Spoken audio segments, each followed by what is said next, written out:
मेरे दोस्तों, मेरा नाम स्मिता है और मैं आज आप सभी के साथ एक ऐसी डरावनी कहानी शेयर करने वाली हूँ जिसे सुनकर आपके रोंगटे खड़े हो जाएंगे।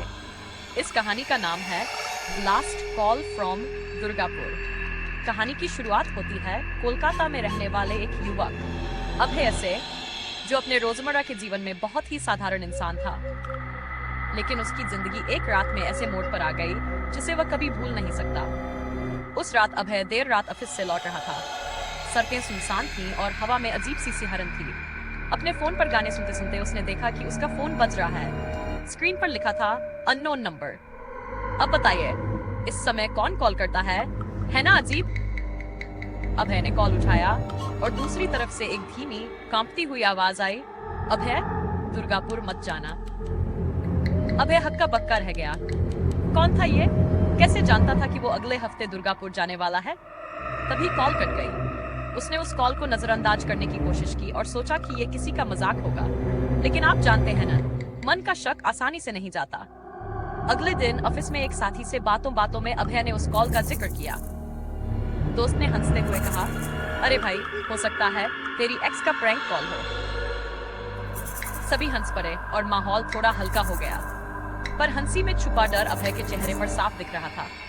उस शाम जब वह घर लौटा, दरवाजे के पास एक पुरानी डायरी पड़ी हुई मिली। उस पर लिखा था, दुर्गापुर का सच। अभय का दिल जोरों से धड़कने लगा।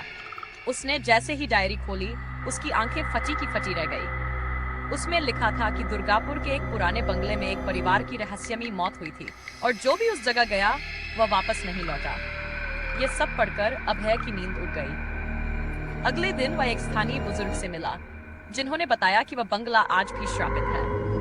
बेटा, वहां जाने का मतलब है मौत को दावत देना, उन्होंने चेतावनी दी। अभय ने इस चेतावनी को नजरअंदाज किया और अपने दोस्तों के साथ दुर्गापुर की यात्रा पर निकल पड़ा। जैसे ही वे उस बंगले के पास पहुंचे, एक अजीब सी ठंड ने उन्हें घेर लिया। अंदर कदम रखते ही उन्हें लगा जैसे कोई उनके पीछे चल रहा हो। अब सोचिए, ऐसी स्थिति में आप क्या करते? अचानक अभय को वही आवाज सुनाई दी, मैंने कहा था मत आना। सभी ने इधर उधर देखा पर वहां कोई नहीं था। तभी एक पुरानी घड़ी की झनकार गूंजने लगी और एक दरवाजा अपने आप खुल गया। अंदर की दीवारों पर खून से लिखा था, जो यहाँ आया वह कभी नहीं लौट पाया। अभय का दिल जैसे धड़कना भूल गया। उसकी एक चीख गूंजी, पर वह चीख वहां की खाली दीवारों में खो गई। अचानक उसके दोस्त की चीख सुनाई दी। उसने मुड़कर देखा और वहां जो दृश्य था वह देखने लायक नहीं था। दरवाजे पर वही अजीब आकृति थी जिसने फोन पर चेतावनी दी थी। और यहीं पर कहानी में एक मोड़ आया।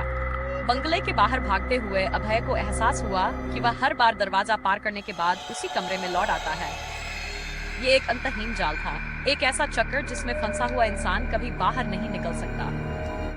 अब सोचिए, क्या आप ऐसी जगह जाना चाहेंगे जहां से लौटने का कोई रास्ता न हो?